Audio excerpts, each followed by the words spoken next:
സർവശക്തമായ വചനം നമ്മൾ കേൾക്കുമ്പോൾ തന്നെ നമ്മൾ നിരവധി മാറ്റങ്ങളുണ്ടാകും, അത്ഭുതങ്ങളും അടയാളങ്ങളും സംഭവിക്കും. നമ്മൾ കേട്ടിട്ടുണ്ട്. കുറച്ച് നാൾക്ക് മുമ്പ് ഒരു സഹോദരൻ പങ്കുവെച്ചൊരു കാര്യം, ഒരു ബ്രദർ അദ്ദേഹം ഒരു കവുങ്ങിൻ തോട്ടം വാങ്ങിച്ചു.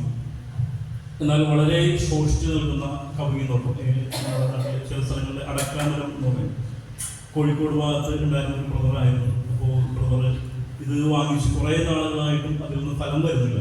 അവസാനം അദ്ദേഹം ചെയ്തതെന്ന് വെച്ചാൽ ഈ തോട്ടത്തിൻ്റെ 4 വശത്തും ഇതുപോലുള്ള സ്പീക്കർ സെറ്റ് ചെയ്തിട്ട് ദൈവവചനം കേൾപ്പിക്കാൻ തുടങ്ങി.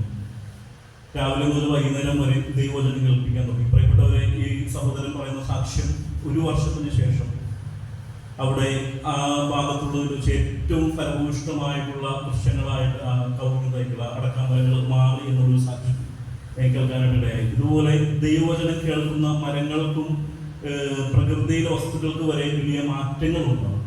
ഒരു നിമിഷം നമുക്ക് പരിശുദ്ധ അമ്മയോട് ചേർന്ന് ഇടമയോടെ കർത്താവിൻ്റെ വചനത്തെ ധ്യാനിക്കാനായിട്ട് പ്രാർത്ഥിക്കാം. ഏറ്റവും ആദ്യത്തെ പടിയായിട്ട് നമ്മൾ എളിമയെന്ന പുണ്യത്തോട് ചേർന്ന് ഈ ഒരു വചനങ്ങളെ ധ്യാനിക്കാം.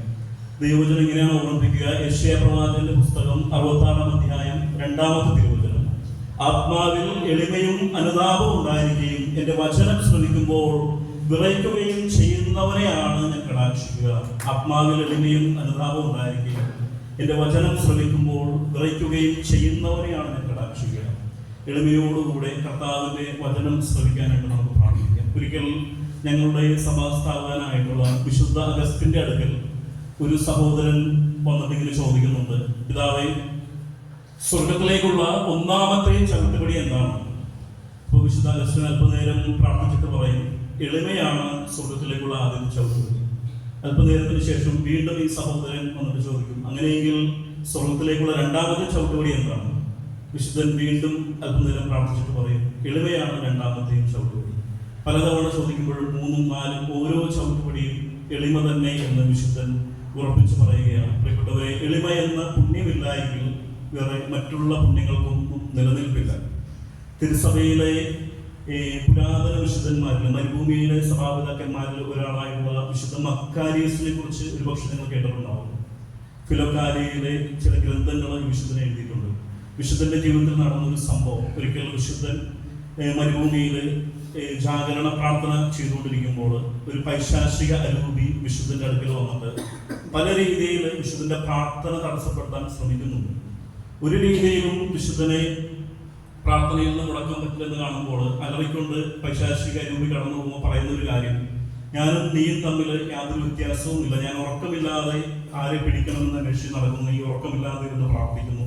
ഞാൻ ഭക്ഷണമില്ലാതെ മരുഭൂമിയിൽ അലഞ്ഞു നടക്കുന്നു, നീയും ഭക്ഷണമില്ലാതെ എന്ന് പ്രാർത്ഥിക്കുന്നു. എന്നാൽ നീ ദൈവസന്നിധിയിൽ ഒരു പാപം ചെയ്ത് കഴിയുമ്പോൾ എളിമപ്പെട്ടുകൊണ്ട് പ്രാർത്ഥിക്കുന്നു, അത് എനിക്ക് പറ്റില്ല എന്ന് പറഞ്ഞുകൊണ്ടാണ് ആ പൈശാചിക അരൂപി അവിടെ നിന്നും ഓടിപ്പോകുന്നു. പ്രിയപ്പെട്ടവരെ, ഈ ഒരു എളിമയെന്ന പുണ്യത്തിനോട് ചേർന്ന് നമ്മൾ ഈ വചനങ്ങളെ ധ്യാനിക്കുകയാണ്. 1ാമതായിട്ട് തിരുസഭയുടെ പഠനങ്ങളോട് ചേർന്ന് വിശ്വാസത്തെക്കുറിച്ച് തിരുസഭ മാതാവ് പഠിപ്പിക്കുമ്പോൾ കത്തോലിക്ക സഭയുടെ മതബോധ ഗ്രന്ഥത്തിൽ എഴുതി വെച്ചിരിക്കുന്ന ഒരു വചനമുണ്ട്. ഹെബ്രായ ലേഖനം 11-ാം അധ്യായത്തിലെ 1-ാം തിരുവചനം: വിശ്വാസം എന്നത് പ്രത്യാശിക്കുന്നവ ലഭിക്കുമെന്ന ഉറപ്പും കാണപ്പെടാത്തവ ഉണ്ട് എന്ന ബോധ്യവുമാണ്.